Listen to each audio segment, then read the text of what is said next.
Le Grand Matin Sud Radio, 5h-10h, Cécile de Ménibus. 8h49 et comme tous les matins, nous allons répondre à vos questions. Vous voulez nous appeler, c'est le 0826 300 300. Après des semaines et des semaines de coronavirus, on a toujours l'impression d'avoir fait le tour, mais on n'a pas fait le tour encore. Jean Sibilia est avec nous, doyen de la faculté de médecine de Strasbourg. Bonjour Jean. Bonjour Cécile, bonjour Patrick. Jean, on parle d'effets secondaires concernant la chloroquine, c'est ce que vient d'annoncer l'ANSM. Quel type d'effets secondaires on pourrait ressentir ? Alors, il y a d'abord des effets secondaires dans la pratique quotidienne de ces médicaments, que ce soit la chloroquine ou l'hydroxychloroquine. Les premiers méfaits, c'est tout bête. Les premiers méfaits, c'est des troubles digestifs. Quand on prend le médicament, on se sent pas très bien. Enfin, c'est ce que nous disent les malades qui en prennent dans d'autres maladies, puisqu'on prescrit ce médicament depuis très très très longtemps dans des maladies inflammatoires. Donc, c'est d'abord des troubles digestifs, on se sent pas très bien. Il y a quelques allergies quand même cutanées. Il y a quelques problèmes de ce type-là, donc qui existent, qui sont connus, mais qui sont très très rares. Mais en réalité, le vrai problème dans la maladie Covid, c'est que cette maladie touche le cœur, peut toucher le cœur chez 10, 20, 25% des gens. Or, la chloroquine et l'hydroxychloroquine va aussi se localiser dans le cœur et donc bloquer le circuit électrique du cœur, ce qu'on appelle la conduction électrique dans le cœur, ce qui fait des contractions du cœur, et donc provoquer des allongements, des anomalies, j'allais dire, ça fait sauter les fusibles dans le cœur, et évidemment, si vous faites sauter les fusibles, si vous avez un allongement de ces périodes électriques, le cœur peut ou s'emballer ou s'arrêter, et on connaît ces effets qu'on appelle torsade de pointe, qui est des complications cardiaques de la nivaquine, de la chloroquine ou de l'hydroxychloroquine. Et c'est d'autant plus vrai, c'est ça qui est important à comprendre, que quand vous le donnez à des gens qui n'ont pas d'éléments touchant le cœur, tout se passe bien, mais dans le Covid, comme le Covid lui-même peut toucher le cœur, cet effet secondaire de la chloroquine et de l'hydroxychloroquine est plus important. Donc c'est ça qu'il faut comprendre, et c'est pour ça qu'on observe beaucoup plus de choses dans la maladie virale qu'on ne l'observait avant dans les maladies inflammatoires. Mais est-ce que ça veut dire que, je sais pas, je dis peut-être une bêtise, qu'il faudrait aller voir un cardiologue avant de prendre de la chloroquine ou l'hydrochloroquine ?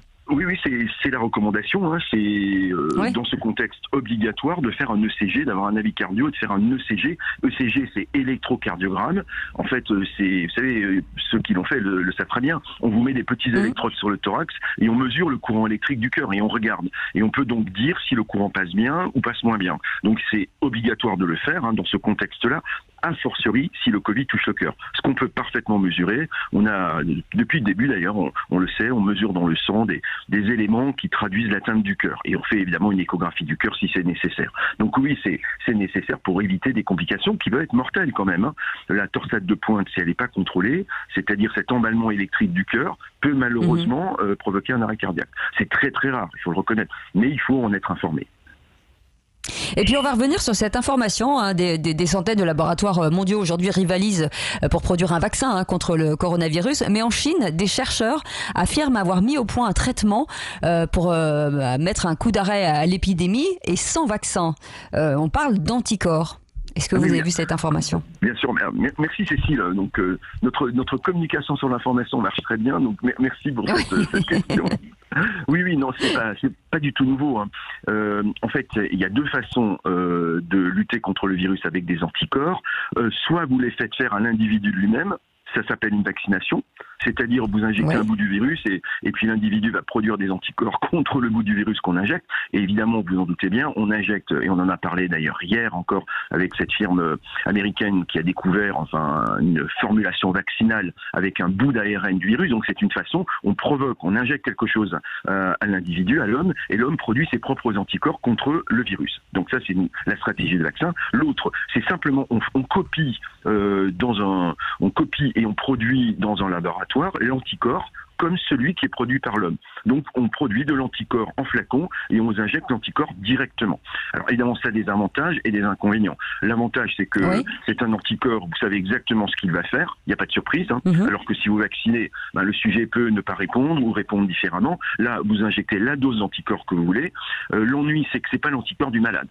Nous on utilise ça très largement dans beaucoup de maladies inflammatoires où on injecte des anticorps produits dans des laboratoires et on injecte des anticorps pour bloquer l'inflammation. Donc c'est bien des anticorps produits artificiellement. Et on a de temps en temps des réactions allergiques parce que c'est pas l'anticorps. C'est quoi ça ? Oui, des rejets ?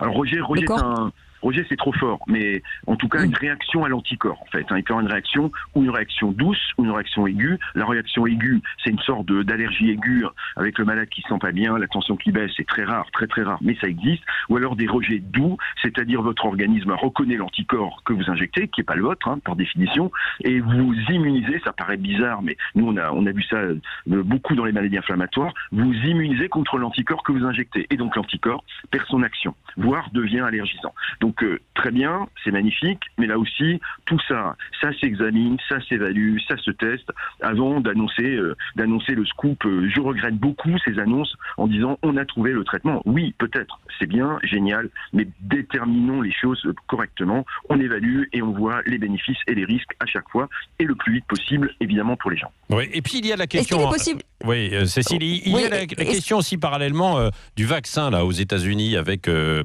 labo Mondora, c'est ça, oui, qui semble s'accélérer, aller plus vite. Vous y croyez là aussi ou pas ? Alors, il y a une restriction quand même importante sur cette affaire. Ouais. Oui, on peut y croire, parce que je pense que les résultats qu'ils présentent sont très préliminaires. Vous avez vu, je crois que c'est quelques personnes qui ont été testées pour l'instant. 3, 4, 5 personnes, très très peu. Donc attention aussi, il y a des effets d'annonce politiques, des effets d'annonce économiques derrière. Le laboratoire qui a quadruplé les actions ont quadruplé, ils ont pris 400%. Donc attention, ça, nous, scientifiques, on se méfie beaucoup de ce genre de choses. Voilà, première chose. Deuxième chose, la technique utilisée est une technique qui est dans le pipeline, comme on dit depuis très longtemps pour les stratégies vaccinales. C'est une stratégie ARN. Cette stratégie ARN n'a jamais permis de faire de vaccin. Ça serait un scoop, vous voyez. Si cette stratégie permettait de faire un vaccin, je ne dis pas que c'est pas possible, sinon on le ferait pas. Mais aujourd'hui, force est de constater que cette stratégie vaccinale, pour l'instant, n'a jamais produit de vaccin efficace. Alors, c'est pas pour ça que ça ne le fera pas là, parce que la technique, la biotechnologie a beaucoup évolué. Mais prudence là aussi, c'est très préliminaire, c'est nord-américain, c'est américain. Même si le PDG est français, ce qui est très bien pour notre pays. Cocorico. Voilà, Cocorico quand même. Mais le PDG est français. Mais c'est un labo américain. Les Américains et le président Trump a besoin de communication autour du sujet. J'ai lu que même la FDA, c'est l'Agence nationale américaine des produits, des médicaments, si vous voulez. C'est l'équivalent de notre agence des médicaments. Elle-même était très prudente. Donc je crois que là, il y a à nouveau un effet d'annonce qui est excessif. C'est très bien, c'est bien de faire de l'information, mais entre information et annonce, il y a une nuance très importante. Là, on est dans de l'information simple. C'est une piste, et il y en a 100 autres, puisqu'il y a 108 autres pistes vaccinales, et on verra quand on aura des résultats sérieux.